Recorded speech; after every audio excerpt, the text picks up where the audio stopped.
Yeah. Welcome to First Thursday. Thank you all so much for joining us today. And we will be starting here momentarily. Thank you for joining. All right, welcome to First Thursday.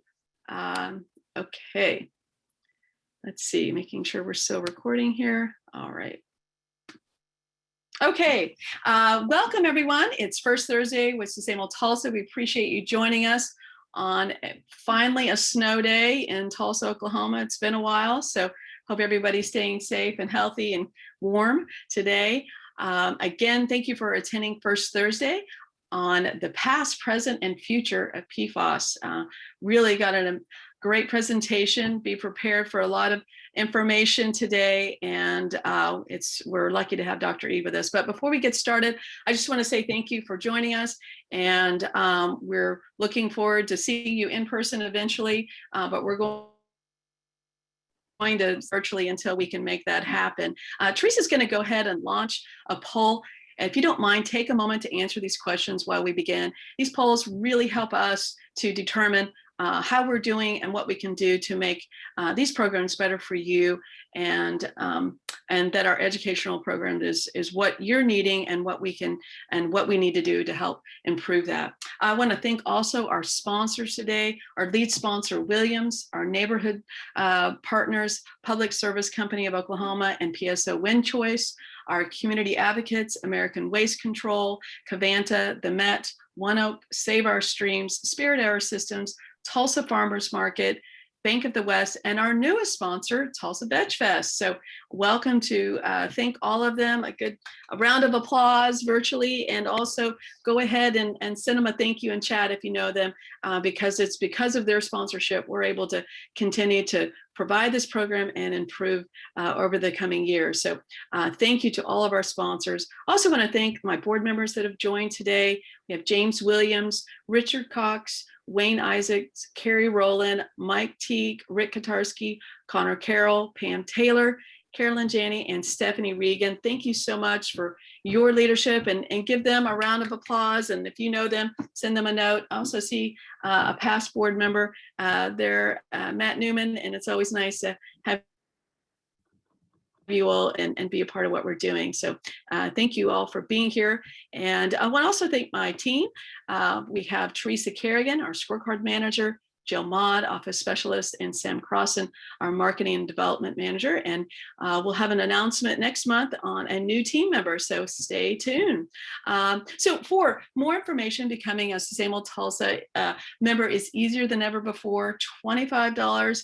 Your name will be added to our growing list of change makers if you'd like in our community, and we'd love for you to be a part of that. So that also helps us provide this program, not only our sponsors, but your support as a member of this community. So if you've never been a member of Sustainable Tulsa, this is the perfect time to do it. Help us continue to provide these programs monthly to you and to the community. As you know, these get recorded and are provided to anybody that like to watch them moving forward. So join us and become a member today. I think that we'll have a link there from Teresa at some point, how you can join and become a member today. Other things to be looking for coming up, we have our B2B Case for Sustainability Series event that'll be on March 24th from 8 to 10, hosted by TU. We thank them so much for their support. And our next First Thursday will be March 3rd from 12 to 1 online, and we'll be covering the understanding of how to understand your carbon footprint, relate that, and we'll have a member of our own team will be helping with that, but more on that as we move forward. And Sustainable Tulsa has launched a Facebook group last year, and we'd love for you to be a part of that. That's where, from the conversation today, if you have any questions leading into, understanding of PFAS or anything we've talked about in the past, it's a great way to have that conversation and share information. So join our Facebook group and join in on the conversation and add to it. So we'd love to see you. I think Teresa's going to put that link in the chat for you as well.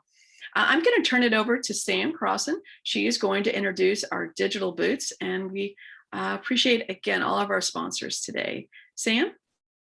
Thank you, Corey. First up, we have Williams.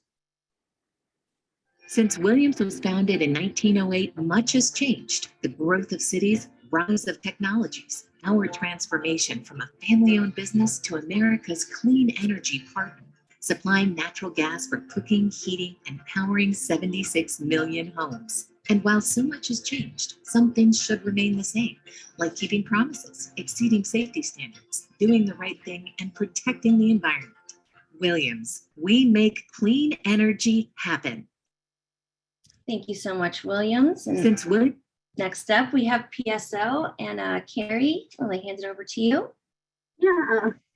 So good afternoon, everyone. I just want to make sure that you get your little PSO infomercial here that we are open for business and have rebates.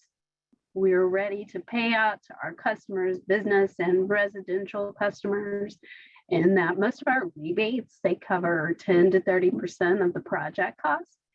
And we can pay a rebate pretty much on anything where we can identify KWH savings. And we can pay that directly to you or to a service provider on all types of measures. So this is just a page on our website of the different type of measures we take a look at. Next slide. So here's our application center. You can go in there to submit all your applications and find the necessary documents to submit for your project, so we can get you those rebate dollars. Next, I think, yeah, so here's my contact information. So please feel free to reach out to me if you have any questions about our rebates or anything else at PSO. I'm here to help you. Thank you. Thank you, Carrie. We're so grateful. Next up, we have American Waste Control. And if you want to find out more of that, you can contact Amanda Curtis at amanda@awcok.com. And the Met, I'm going to go ahead and turn it over to Allie. Hi, everyone. So, of course, we are closed today just due to the weather, but our centers are otherwise cycling. And if you guys want to stop at any of our centers and recycle, we are still recycling. Of course, I know that the city of Tulsa is back to recycling soon, but go ahead and stop by our centers to recycle some of those hard to recycle items that you can't recycle curbside. And if you have any, and we can help you out. Thank you. Awesome. Thank you, Allie. Next up, we have Janelle with Save Our Streams. Hi, Janelle. Hello. Yes, I'm Janelle Harwell with Streets and Stormwater. And if you don't mind going to the next slide. I have some information here about our household pollution collection facility. It is open on Wednesdays and Fridays from 8 a.m. to 4:30 p.m. and closed from lunch between 11:30 to noon. And we take a variety of household cleaners, herbicides, pesticides, car products, and latex and oil-based paint. Thank you. Wonderful. Thank you so much.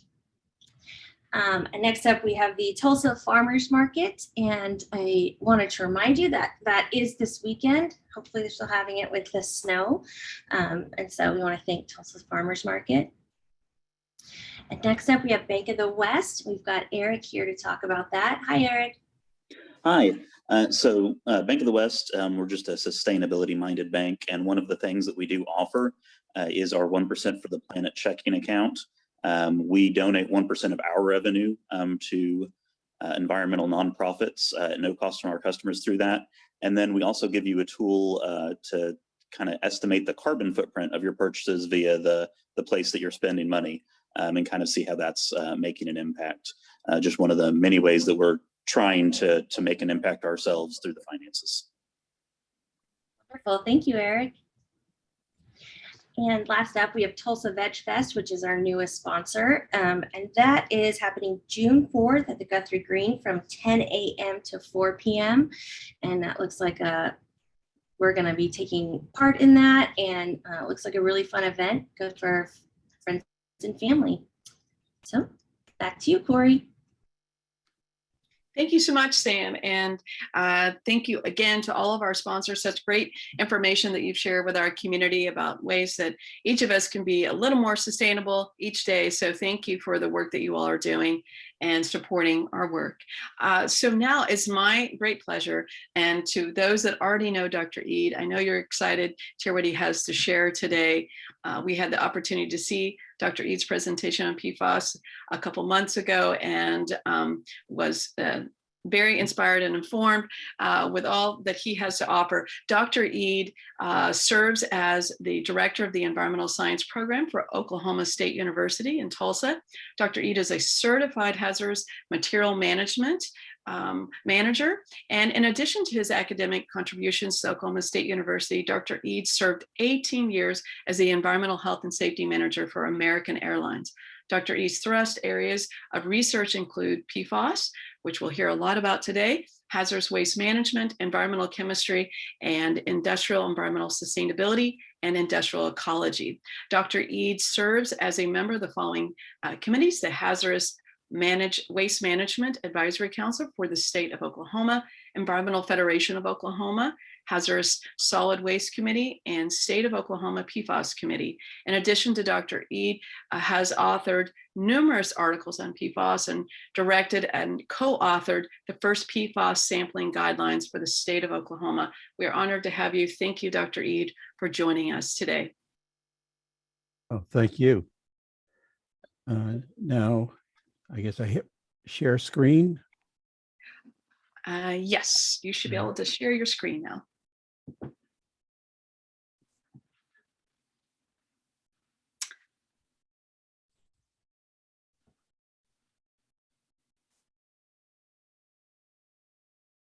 Good. Before I start, can everybody see that? Yes, we can. Fantastic, great. What is interesting, several years ago, 3.5 years ago, I gave one presentation regarding PFAS, and I tell people my life has not been the same. The interest in PFAS has been absolutely astronomical, and I foresee it's just going to continue. It will continue on. First, I want to thank Sustainable Tulsa, all the individuals for this privilege. Also, my boss, Dean Tucker, for the privilege of doing this presentation. We talk about my lens. I am a chemist. I am not a lawyer. I'm not a politician. Again, I'm just a chemist. These are my views. These are my opinions. I have studied chemistry for the past 5 decades. And yes, I am that old. And PFAS is the most complex chemical problem. Not only I have studied, I think in modern history, the most complex problem. It is just unbelievable. During today, I'm going to put regs per Kenny. These are my recommendations. This is not law. This is not regulations. These are my recommendations to you. Traditional, when you think about it, in sustainability textbooks, you know, we talk about people, planet, profit, the 3 Ps, and that's traditional. And they always have a 3-legged stool. And you go to the old any of the textbooks on sustainability, they address these. To me, though, from an industrial perspective, and I look at everything more from an industrial perspective, it's more of a 4-legged stool. It's number 1 is protection of human health and the environment. And that's what we're going to be addressing today as far as PFAS. Number 2 is return on investment, years of payoff. Let's face it, you could have the best recycling program in the world and bankrupt your company. You have to have that return on investment. Number 3 is marketability. And what is so interesting, I see more and more common stock, they have this ESG like a report card. And this report card is going to become more and more important because it's my point is, what competitive advantage will this give your company? From the Gen Z population, ages 10 to 25, to the greatest generation, the World War II vets, what competitive advantage as far as picking your company over a different company. And the fourth one is efficacy. Everybody's goal should be zero waste. So this is the four-legged stool. I'll be addressing number one. My history with PFAS, many years ago, I studied chemistry on the East Coast, the University of South Florida.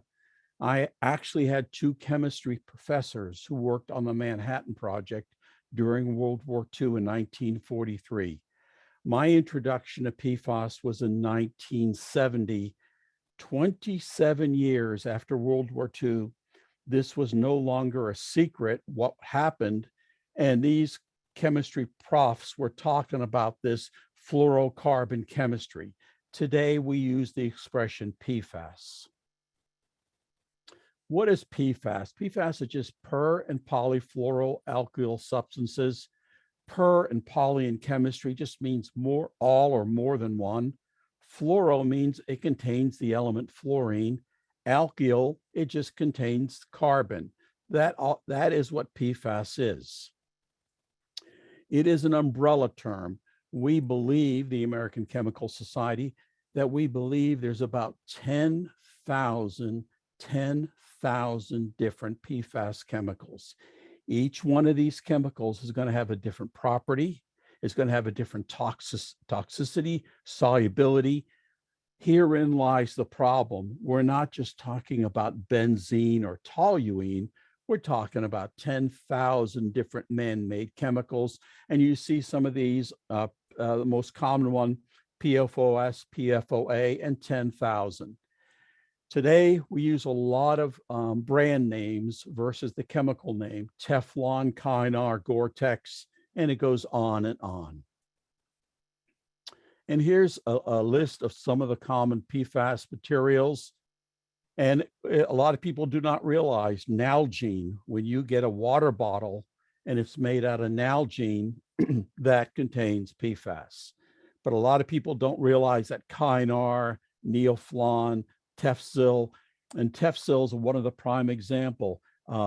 Most of the wire insulation is Tefzil. And cable, if you ever see these electrical ties, these wraps that all electricians use, notice how slippery they are. Those are all contain PFAS. So I always consider PFAS, you consider this large oak tree. This is PFAS, this large oak tree in a field. And let's just assume it has 10,000 leaves. Each one of these leaves represents one molecule, one different molecule of PFAS. Herein lies the problem. How did we get here? For all intents and purposes, every unit of blood on the planet Earth has been already contaminated with PFAS. Every human, the polar bears, North Pole, South Pole, eagles, most aquatic life have already been contaminated. They have found PFAS in the Arctic. And what was so interesting, the studies on Mount Everest. And they're so shocked. And it's interesting on the right-hand side, this climbing magazine, why are there harmful chemicals on Mount Everest? And interesting from a chemistry perspective, you think about the tents are made out of PFAS, the clothing's out of PFAS, the boots are made out of PFAS, the coating on the ropes are PFAS, and the food packaging is PFAS, the coating inside. And they're wondering, how did Mount Everest get so contaminated? It's sometimes it's unbelievable. Ernest Hemingway once said, all things truly wicked start from innocence. They start from innocence. 1938, 2 years out of his PhD program, Dr. Plunkett, he was only 28 years of age, with DuPont, was trying to develop a gaseous refrigerant coolant for your air conditioner in your car. Unfortunately, Dr. Plunkett made some mistakes and the experiment failed. Instead of a gas, he developed a solid fluorinated hydrocarbon. Again, this was simply a mistake. But this waxy solid, not a gas or liquid, has proven to be the most slippery, the most inert material on the planet Earth. The chemical name is polytetrafluoroethylene, PTFE, but commonly we use the common name Teflon. Here's a reenactment of the doctor a couple of years later. Unfortunately, this material, and remember this, it's so slippery, it cannot even stick to itself. It cannot adhere to itself. DuPont had no use for it. It was shelved because they didn't know what to do with it. Again, this was supposed to be a gas. It was a failed experiment. It was a white powder. 4 years later, 1942, during World War II, the United States, Germany, and Japan were all trying to develop the first atomic bomb. To make a bomb, you have to enrich uranium. All three countries were using the same technique called gaseous diffusion. The problem with gaseous diffusion, it's a very, very corrosive atmosphere. And both Japan and Germany could not figure out how to separate these isotopes without destroying the container. A former chemist and DuPont remembered about Teflon and tried and coated the diffuser with Teflon, and it was successful. Germany and Japan were not aware. And by the way, this is why Teflon was a trade secret, a military secret for many years for this reason. And they were never successful in developing an atomic bomb. And here's your typical gaseous separator. They had the idea of coating everything with Teflon. In addition to that, the semi-permeable membrane was coated with Teflon. All the valves, the seals, and gaskets were all either lined or manufactured with Teflon, which is a PFAS.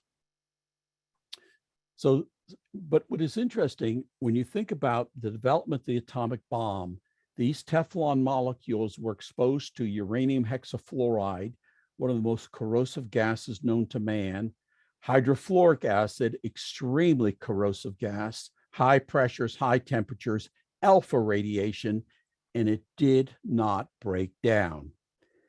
Today, they use the expression, these are forever chemicals. Once they're manufactured, they do not break down. And when you think about during World War II, what these molecules were exposed to, and they did not break down. It's unbelievable. It's first time in history of chemistry.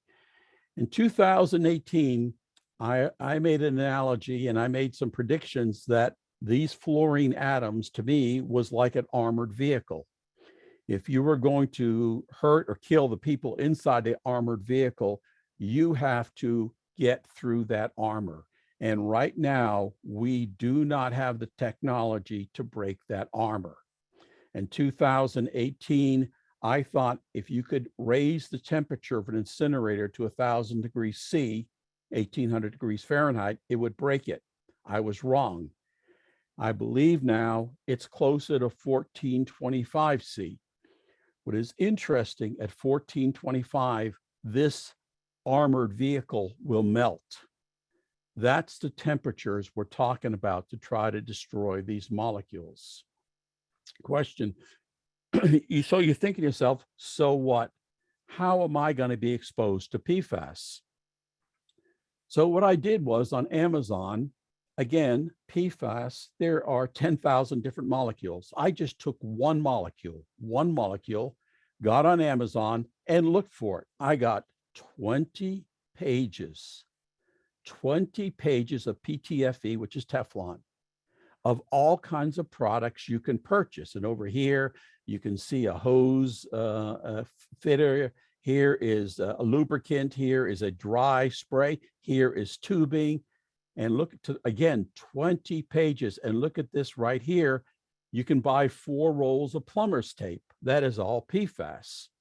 Teflon tape is PFAS. So think about in your kitchen, your faucet, that has Plumbers Tape around it. Think about your ice maker. And all the fittings the plumbers use when they built your house or apartment, they use Plumbers Tape. So you're being exposed every day. So the other thing, exposure to PFAS, Gore-Tex clothing, boots, hats, Tyvek, anything other than 100% cotton is generally the clothing has contained PFAS. Any clothing that's ever been washed with a fabric softener contains PFAS.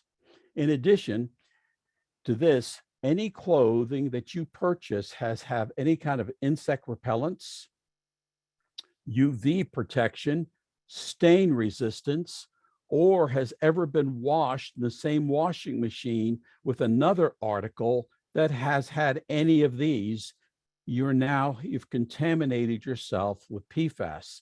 That is how prevalent it is. What is so interesting when you fly into Denver International Airport, when you think about what PFAS does, what Teflon does, it gives you waterproof material, it waterproofs things, also stain resistance. And you see this beautiful white tent. You notice, number one, it's waterproof, and you notice it's not stained. And that should give you the hint right there. They made this tent, and here's it during the night, all out of PFAS. And I've wondered every time it rains, how much of the PFAS is leaching off into the soil. So again, where do you find PFAS? Any pre-wrapped food or snacks, candy bars, energy bars, popcorn made in microwave, Post-it notes, blue ice, waterproof field books, treated paper, plastic clipboards, plastic binders. And you think about anything waterproof, any of those Sharpies, if you're using those, you're exposing yourself to PFAS. Here's some of the Superfund sites that have PFAS already leaking. Here are some of the military sites, 704 military sites that contain PFAS. We'll talk about why so many. Now, people use the expression in many facilities, they're going to treat for PFAS. In a chemistry perspective, treatment of PFAS equates to breaking the bond, this carbon-fluorine bond. If you break that bond, it is treatment. During incineration, or you put it through GAC, we're going to talk about GAC, granular activated carbon or ion exchange or reverse osmosis. If you're not breaking this bond, you're removing PFAS. You're not treating it. You are removing it, but you're not treating it. We'll talk about why that's important in the future. As of today, there is no treatment for PFAS.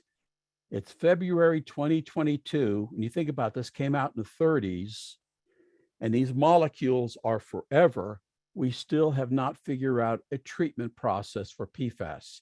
That's why I tell people, if you have PFAS soil or whatever you have, store it in a landfill, or if you have liquid, store it in an injection well, because it will not incinerate. That's one of the real problems with PFAS. And so when you look at PFAS, to me, it is almost like a cycle. And all we're doing, we're going from matrix to matrix, from air to water to soil, back to air. It's almost like a circle going round and round, and these molecules are not breaking down. People talk about PFAS. To me, exposure, I always think it's sort of death by 1,000 cuts. Generally, contamination of PFAS is very gradual, small amounts of contamination every day. And companies have done an excellent job marketing PFAS as this wonder chemical to make our lives better. And when you think about, here's an old advertisement for wedding gifts. Look how delighted this woman is that she got a Good Housekeeping approved Teflon. And here's this happy pan. And my favorite one is to the right. This couple, looks like they just got married. Choose a pan like you choose a man. It's what's on the inside that counts. Some of these are somewhat comical today. And again, here's more Teflon advertisements. And then we went, if it's good in pans, why not putting on ironing board covers? So every time you iron a shirt, you're also contaminating the shirt. Next, they marketed children, and look at the middle one. It says Teflon tea set, just like moms, getting children ready to use Teflon in the next generation. And let's face it, it was totally unacceptable to ever have a soggy pizza box or soggy popcorn bag. No one wants soggy containers. Therefore, every time you used a pizza box or microwave bag or any kind of takeaway containers, all of these are coated internally so they do not leak. What they're coated with is PFAS, unfortunately. Also, when you think about any food container, again, just a small amount will leach each time. What is interesting here is a study done, and they looked at many different kinds of microwave popcorn. If you look at the X here on the right-hand side, every single brand, 100% of this study of this year showed PFAS in the popcorn. WebMD did another study, and you can see to the left, desserts and wrappers, 56%, burgers and sandwiches, 36%. Paper cups, which, let's face it, ecologically is terrible for the environment, but at least it was 0%, 0%.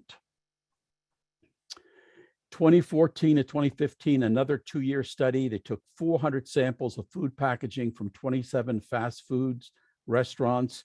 And if these look familiar, that's on purpose. Jimmy John, Quiznos, Starbucks, everybody, Chick-fil-A, Dunkin' Donuts, everybody.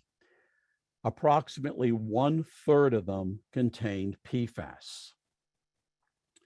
Next, in yesteryear, we used to use beeswax or other things to make things waterproof, but people didn't think that was good enough. So they started marketing PFAS Teflon Gore-Tex now for backpacks, for tents, for shoes, and your clothing. And any time that you go to a store and you buy a backpack or tent or a pair of shoes or your outside jacket or gloves, and it says waterproof, please look at the label and see how did they waterproof it. If it is Gore-Tex, you are exposing yourself to PFAS. Again, a little contamination every day. Next was stain resistance. And again, nobody wanted a carpet that could stain. Nobody wanted fabrics that could stain. Everybody wanted things to bead up. Nobody wanted furniture that would stain. So we started using the Scotch Guard, which is loaded with PFAS.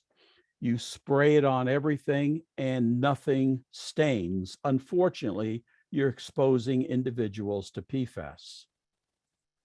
California is the first state in the union that has gone after these rug companies about using PFAS. When you think about a toddler on a floor, they're going to have the highest exposure. Next is makeup. And again, the goal was on makeup for marketing was that our makeup, you don't have to reapply it every couple of hours. Our makeup is more durable and weather resistant.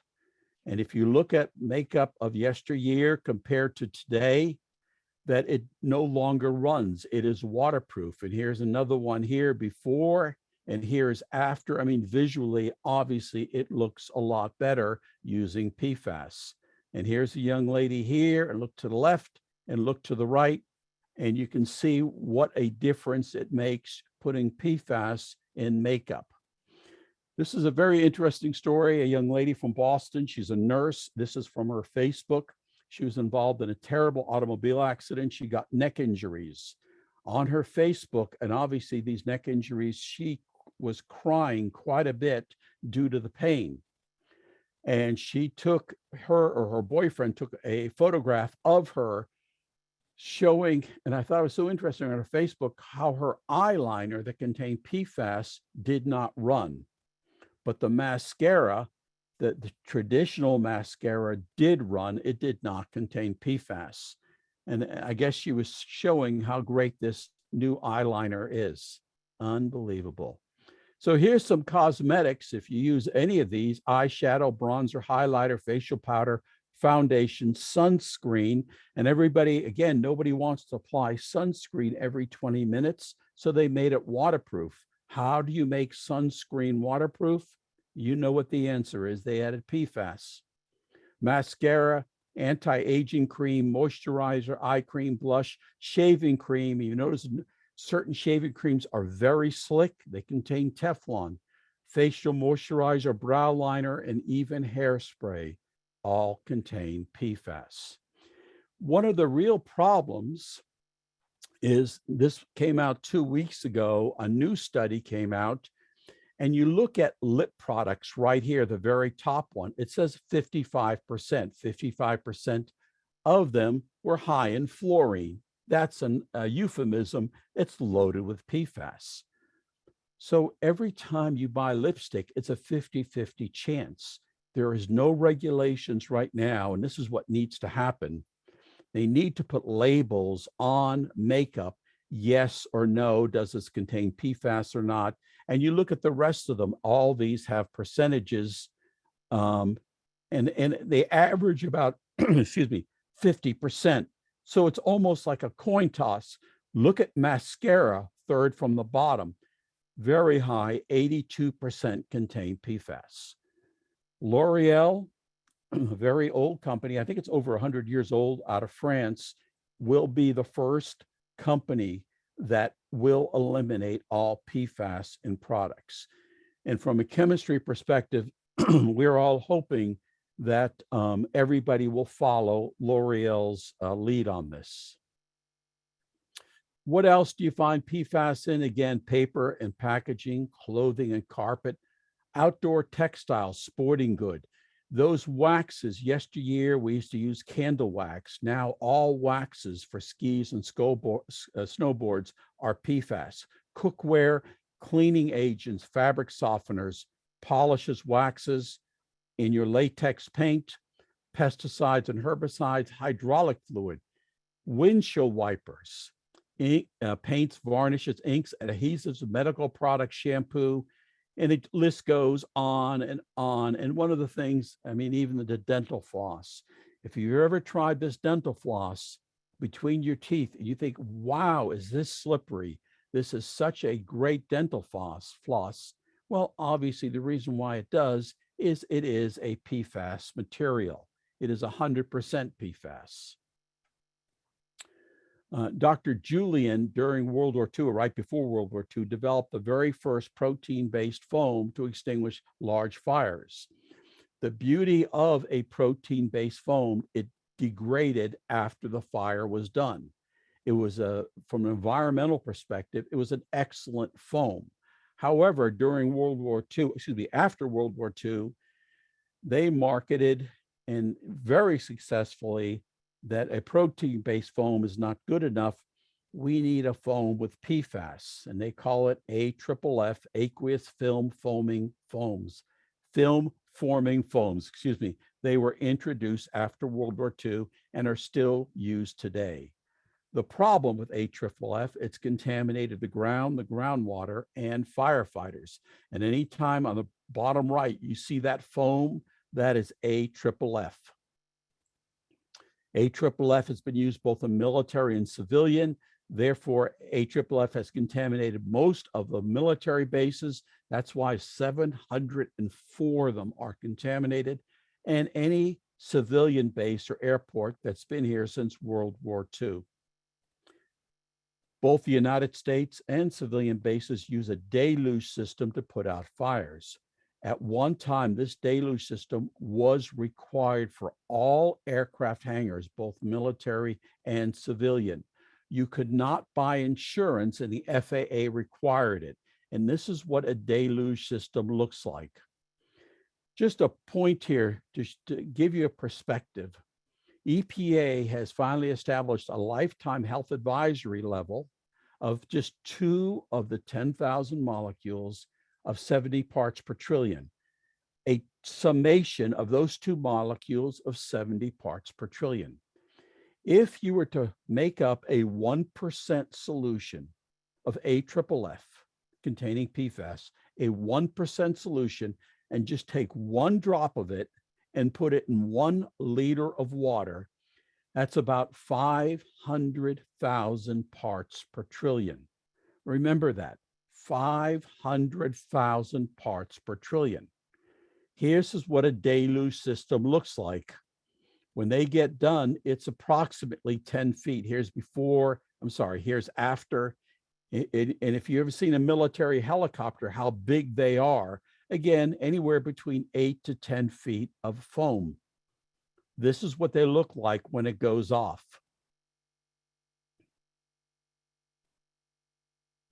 Here are 4 men about 6 feet in height. Give you a perspective. It starts, and it would have covered all of them.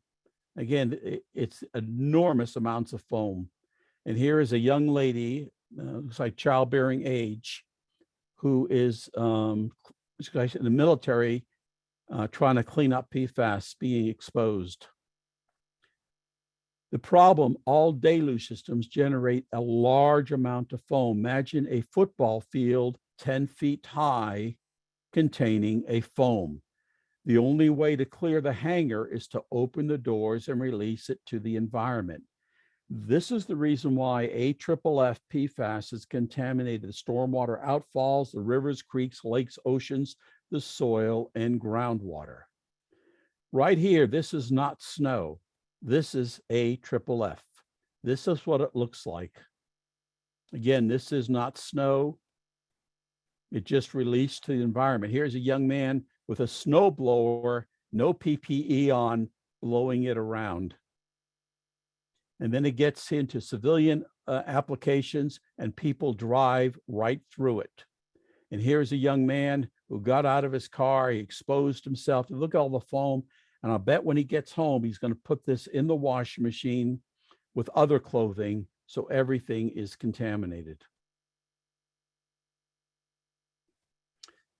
Now you say, how'd the oceans get so contaminated? Here is an aircraft carrier, and you can imagine how much foam. This is a drill, a fire drill, and it all discharges to the ocean.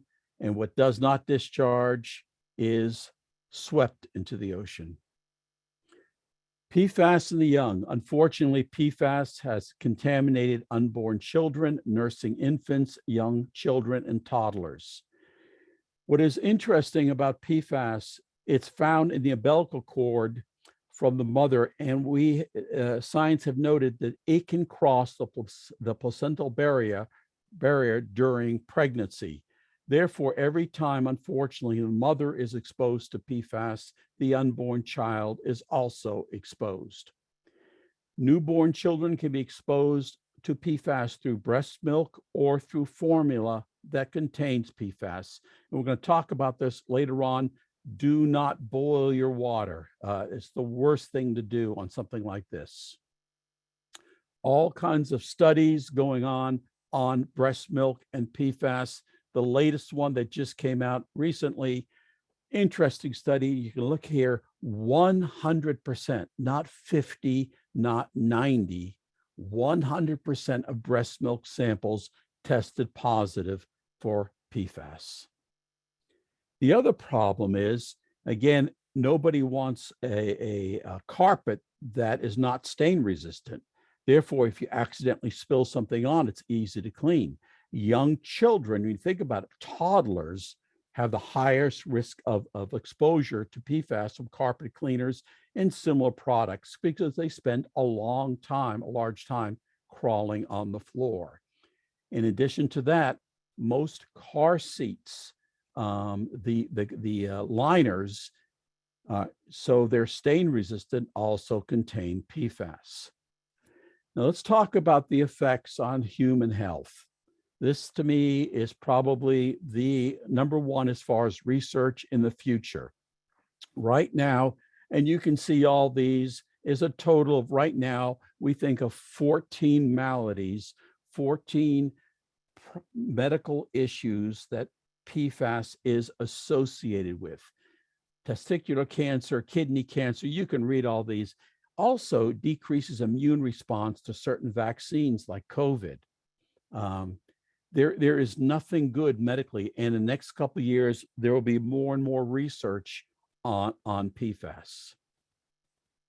Miscarriages. The University of Southern Denmark found that women with higher levels of PFAS have a 16 times greater risk of miscarriage than women with lowest levels. And we're going to talk about again how to prevent things like this in a couple of minutes. So the question is, and if I was sitting there where you are, I would say this is no brainer. Ban it. Why not just ban PFAS? From a chemical perspective, it's so simple. The problem is when you think about the properties of PFAS, it's chemically inert that made it so dangerous to our society. It's forever. It is an ideal building block for medical devices. It's chemically inert, it's biologically inert, and it lasts forever. So if you look at vascular grafts, medical implants, if you look at angioplasty, these stents, all from PFAS. Here's a cardium septum made from PFAS. Here's a stent aortic for aneurysm made from PFAS. Here is a cardiac patch, PFAS. Foley catheter, surgical meshes, for hernias, all from PFAS. And look at tracheotomies. It says right down there, Teflon tracheotomy tube. They're all made out of PFAS. What is the future? Well, the manufacturers are saying, well, right now, all PFAS is greater than 8 molecules. We're going to generate less than 8, less than 6, and then we're going to put all these new names like Gen X, Adana, and now they're saying they're less toxic. I am not sure if they're less toxic or not, to be honest with you. What can you do today? And especially if you are of childbearing age, I cannot recommend this enough. Number one, I would dispose of all your Teflon pots and pans and replace them with non-Teflon pans. Sorry to interrupt. Yes. We just have probably about a couple minutes left. Sure. I just wanted to give you that timer. You bet. Replace them with American-made stainless steel, cast iron, glass, enamel, or ceramic alternative. Now, again, go on Amazon. PFAS is 10,000 different molecules. This one here, it's 1 molecule free. This one here is 2 molecules free. This one here has 3 molecules free. Again, PFAS contains 10,000. That's my recommendation. To the right here, bottom right, please buy stainless steel. Then you know it's non-PFAS. Do not give away your Teflon to the Salvation Army or Goodwill. You do not want other individuals contaminated. Put them in a landfill. Popcorn, go old school. Do not use microwave popcorn. Use an air popper or use vegetable oil like we did 20 years ago. Do not boil your water. All it does, it concentrates it. Coats, jackets, gloves, go old school. Before World War II, waterproofing, we used beeswax and other natural products. No PFAS in them, and it does not cause harms. And here's a good example. This company's LL Bean, but everybody sells these wax cotton coats, boots, gloves. Here are some sunscreens that do not contain PFAS. When you're looking at something, anytime you see the word fluoro, that means it contains PFAS. Unfortunately, to the left on cosmetics, they're not going to say it contains PFAS. They use all these crazy acronyms, and this is what it actually means. If you're going to buy a home water system, please remember this. Make sure it is compliant with ANSI Standard 53 for carbon filters or ANSI Standard 58 for reverse osmosis. Do not buy a water filter that is not compliant with either one of those. One quick plug, if you've ever thought about your master's degree, please contact me, Oklahoma State University.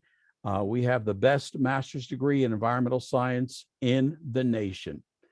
I want to thank Sustainable Tulsa and everybody else. And are there any questions?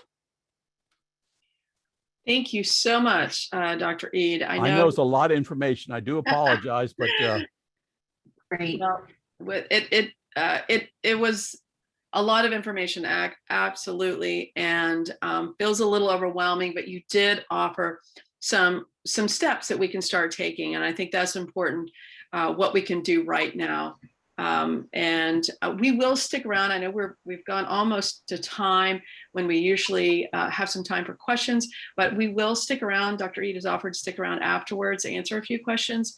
So I do want to just to honor the time that everybody has with us today, and just say a couple of thank yous, and then we'll just we'll stick around for questions. So again, Dr. Eid, thank you so much for taking the time, the work that you've been doing all these years and bringing this to us. It's I've received a couple comments in the chat that I've never heard of PFAS until today, and just so you've raised the level of awareness is one of the things that we want to do with Sustainable Tulsa, but we also want to give those options, and thank you for offering those as well.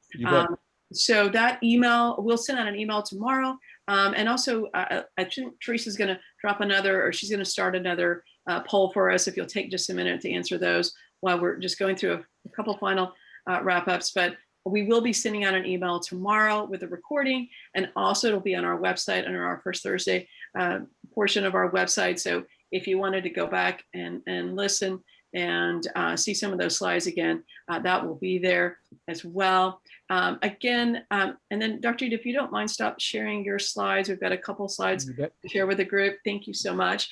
And so the other thing is just as a reminder, we do have that Facebook group. If you do want to, continue this conversation there, that link has been shared, and maybe will be shared again here, but our Sustainable Tulsa Facebook action group. That's a place where you can learn a little more and have a little more conversation there. I think we have a couple polls, so we might have another one here that'll be launched. But again, thank you so much to our sponsors, Williams as our lead sponsor, our neighborhood partner sponsors, Public Service Company of Oklahoma, PSO, WindChoice, and community advocates, American Waste Control, Covanta, the Met, One Oak, Save Our Streams, Spirit Air Systems, and Tulsa Farmers Market, Bank of the West, and our newest Veg Fest, Tulsa Veg Fest sponsors. So we really appreciate all their support to helping us put this program forward to you all. We will see you again next month virtually for First Thursday, March 3rd. We'll be talking about carbon footprinting, and we hope that you can join. I think we will end the recording at that, and we will stick around for anybody that wants to ask a few questions. So we'll go ahead and